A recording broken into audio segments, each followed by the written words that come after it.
Saan dito yung ano? Ito, may click ako dito eh. Pag ganun pa siya. Saan dito may mabasang Katoliko? Binasa ko Bali sa kailan kayo bro may ano, may study, mga CFD? every Friday po. Friday. Pwede ko sumama na bro. Bali kailan kayo bro may ano, may study, mga CFD? Every Friday po. Friday. Pwede ko sumama na bro. Magandang gabi, Father Darwin.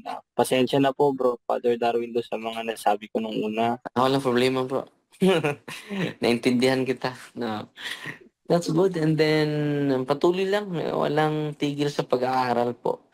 Dahil kailangan natin na malawakan pa yung isipan natin sa katotohanan. Dahil yung katotohanan, hindi natin mapasok lang sa maliit nating utak eh.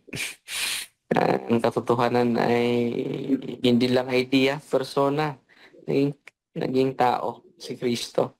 Physical talaga. Marami pa tayong matutunan sa ating simbahan. Almost 2,000 years old. Ang existence natin is hindi tayo aabot ng 100. So, hindi kaya natin na mapasok sa maliit nating isipan yung katotohanan, bro. Wala. Huwag ka naman pinapayagan ka ng ganito. Kasi nga, ano ka, alam ko yun, eager ka eh. Kaya nga sinabi, mahirap i-convert yung mga ganyan kasi mainit pa yan. Hindi pa yan. Panahon na makapag-alamig. Siya. Ano yan? Ano yan yung hinahanap mo yung katotohanan ba? Pero sa tingin mo kasi katotohanan pa yung Nasa sa'yo ngayon. Sa tingin mo pa lang yun. Ito na yung tama. Kasi nasa aral ng Biblia. Tanungin mo muna. Sinabi ba ni Jesus Christ lahat ng katotohanan ay nasa Biblia?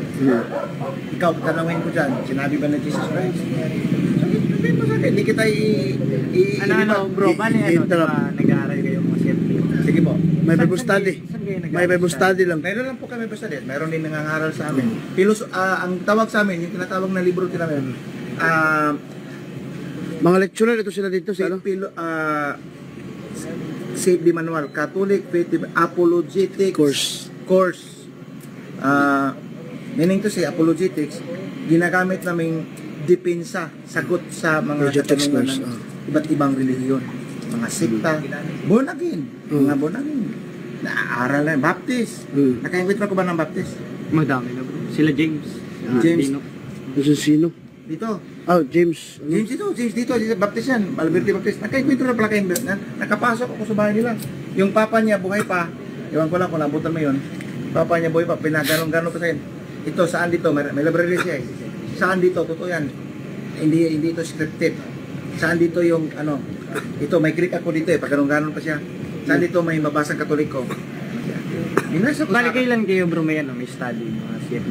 every Friday po. Friday. Pwede ko sumama na bro. Friday? Dito yun eh. Dito sa ano? Every Friday dito na itong Manila. Pwede ka, magtanong ka dito. Huwag mo lang tanongin. Sabihin ko sa'yo, mayroong mga speaker doon na nag-aaral pa to enhance. Pero pag ikaw magpumunta doon, ikaw ang magtanong, sigurado ako na hindi rin sila basta-basta makasagot. Unang speaker mo tulad ni Pula Lima, siguro sabihin natin ako, hindi ko naman masagot lahat. Kung mga nakakaaral ba, pero kung sa train sila dito mo, hindi ka na pwede talaga magtanong sa mga yung hindi kagaya ng level mo. Level mataas na ang level mo. Hindi na yung pero pwede ka pa rin magtanong. Sagot din namin 'yan. Pero kasi kung ang pagpunta mo doon is debate approach, mahirap kang papaliwanagan kasi wala ka ng faith eh. Correct. Pero kung meron ka ng faith, ito pala. Kaya niya Amex, bago pa yan nabinyagan. Alam mo yan? Si Amit, bago pa yan nabinyagan yan? Sa balista, vlogger yan sa balista. Kung meron ka ng faith, doon, maliwanag na sa iyo. Maliwanag na ba? At least, pupunta ka lang muna sa clarification. Correct. Pero pag nandun ka na agad, pero mag-research ka. May research ka. Nandiyan naman lahat ang information sa simbahan sa, hindi katulad ng ibang magre-research kasi, sabihin ko sa iyo, bias na. Kagaya ni Bahinteng, yung moderator, sinabi niya, alam mo ba? Yun, kanina, Bahinteng. Moderator yun. Yung moderator yun kanina yun. yun. Hindi maniwala kay Jesus yun na magkasabi ka ng Jesus, hindi pwede sa kanya. Mali yun, Joshua yun siya. Si Ismael. Bahinteng. Totoo yan, hindi yun bias. Hindi yun siya bias. Ngayon, ang Tinanong niya sa akin na, sinabihan niya ako, alam mo ba, pinakitaan niya ako ng magazine. Ang Catholic Church, tinan mo, ng maraming mga munamulista na pare. Nilasa niya sa akin. Ito pa may Santo Papa na kinaladkad dahil mayroon siyang anak. Yan, ang kanyang kalaguyo ng Santo Papa ay GRO, mga upok. Ganon. Tinan mo, nasa reference to. Sabi ko, totoo yan. Ha? Niwala ka? Tinan mo ko, isipin mo na, nasagot kung totoo yan. Bakit ko tatago? Totoo naman talaga yan eh. Pero yan ang sinabi ni Jesus Christ niya. Yun ang sinabi ni Jesus Christ. Et forte impere, non prevalabon adversus iyan. Kahit ang impierno hindi makawasak ito si Ban. Kahit maubos pa ang buhol na hindi na Katoliko, kahit maubos pa, sinabi na ni Jesus Christ, hindi magigiba ang kanyang iglesia. Magandang gabi, Father Darwin. Pasensya na po, bro, Father Darwin, do sa mga nasabi ko nung una. Walang problema, bro. Naintindihan kita. No. And then, kung makadecide ka, pwede ka makabisita this week sa sa Bohol, and then bibigyan ka muna ng catechism. Pamasahin niya, Padre. Walang problema. Ating susuportahan siya sa pamasya. Okay. Ang importante kung pupunta siya dito, bibigyan natin siya ng catechism about the catalog of sins, yung mga kasalanan, para maging malinis ka bago na mag-professional faith. And then, hindi lang yung puso. Pwede ba natin pwede ba yun na ikaw na lang yung magpaano sa kanya, mag-confess, pwede yun? Pwede. Pwede na pala yun. Pwede dahil hindi naman kailangan bautismuhan siya dahil nabautismuhan eh. So ang atin lang dyan ay kahit saan, kahit saan. Basta, that's the reason why the church is Catholic for all places present.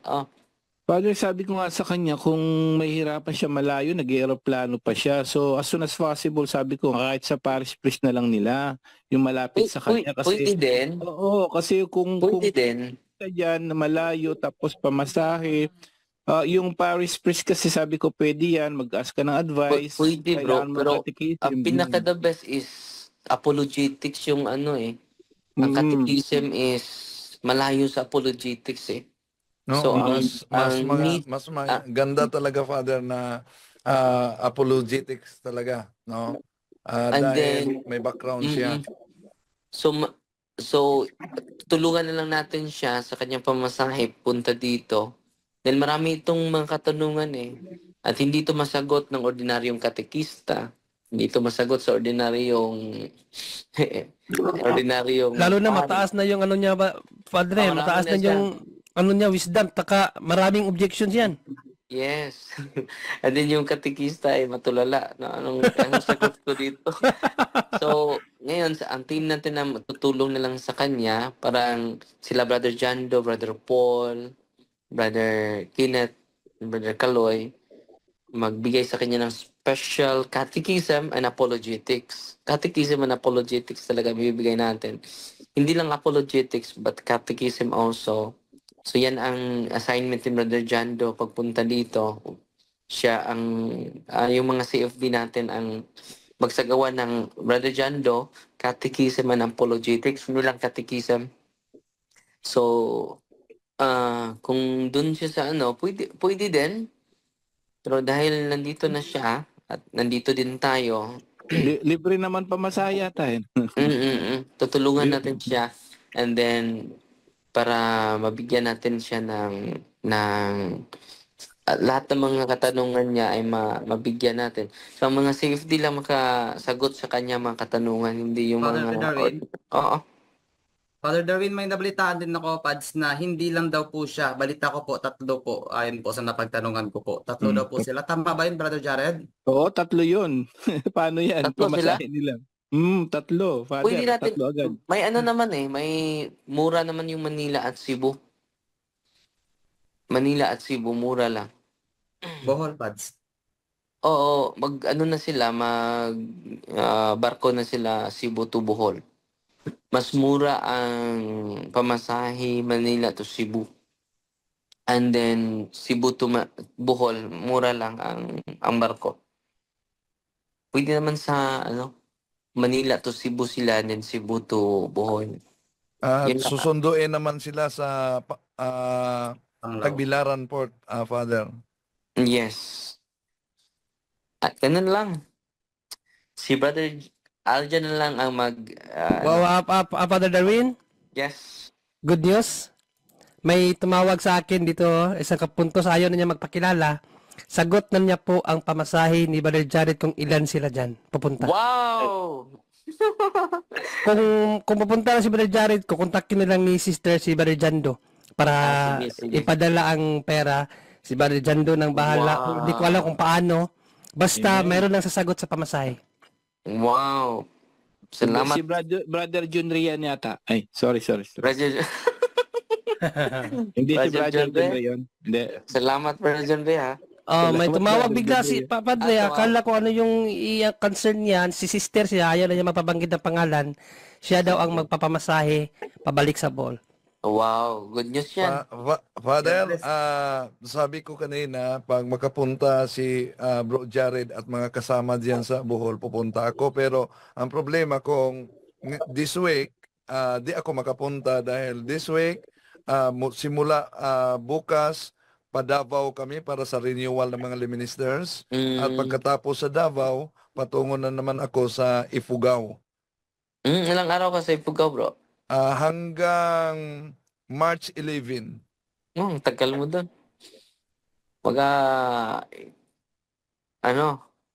Sa Ifugao, sa Baguio yan? Malayo pas Bagyo. Ato imong gilakaw-lakawan? Iba na naman, Father. Iba na naman na parokya. Pero Ifugao din yun, di ba?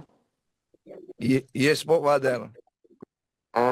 Brother John Red, welcome home, kapatid. And then, keep in touch ka lang sa, Bro John Red, dahil nakikita ko yung,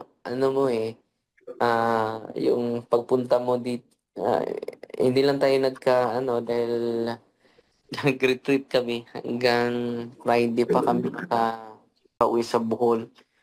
And then, kita tayo baka next week, no? Pwede this coming Thursday siguro para open yung office natin at then maka-witness ka din sa mga taon na bibisita natin. So salamat din Brother John Ray sa nag-sponsor. May sponsor ka na, ha, sa pamasahe mo. So nag-aaral ka ba, bro? Opo, grade 10 bro, Father Darwin. So, ilang taon ka na sa MCGI? 2 years na bro, Father. So 2 sa years na MCGI, 2 years. Pero anong affiliation mo ngayon? INC sa dati, Father, INC din. ANC, MCGI, and then ngayon? Catholic na po bro. Father. That's good. 2 years. Ilang taon ka sa INC? Matagal rin po doon, Father, kasi nanib ako doon 13, 14, 15, 16. Ito lang hong 17, umalis ako. 5 years? 16, 15. Mga 5 years ka sa INC. And then 2 years sa MCGI. That's good. And then patuloy lang. Walang tigil sa pag-aaral po. Dahil kailangan natin na malawakan pa yung isipan natin sa katotohanan. Dahil yung katotohanan hindi natin mapasok lang sa maliit nating utak eh. Ang katotohanan ay hindi lang idea, persona. Naging tao, si Kristo. Physical talaga.